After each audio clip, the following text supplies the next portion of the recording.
The 1987 Boise Murder House on Linden Street. In Boise, Idaho, there's a house people don't point at anymore. They used to, but after a while you learn not to draw attention to places that already feel like they're watching you back. The house sits quietly on Linden Street. Normal siding, ordinary windows, a porch that creaks when the temperature drops.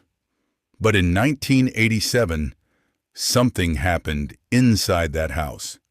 Something people still lower their voices about. They call it the Boise Murder House.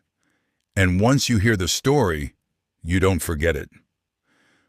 The story begins on a cold night in 1987. A man named Preston Murr was seen walking toward the house. Some say he was invited over.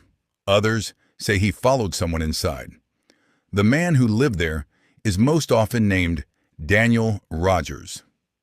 Quiet, private, the kind of neighbor you nod to, but never really know. What happened after the door closed has never been fully agreed upon. An argument, raised voices, then silence. No one remembers hearing screams. No one remembers a struggle, just the door closing. And Preston Murr was never seen again. According to the legend, the murder didn't end upstairs. The body was taken down a narrow set of basement stairs. The kind that forces you to duck your head. The kind that traps sound. The basement was unfinished. Concrete floor. Exposed beams. A single bulb hanging from a wire. That's where the worst part of the story lives. They say the body was cut apart there, slowly, deliberately, not in a rush. Later, people would say the basement always felt colder than the rest of the house, even in summer. Here's what makes the story terrifying. When police were supposedly alerted, they found nothing. No blood, no tools, no sign of violence. The house had been cleaned. Too clean.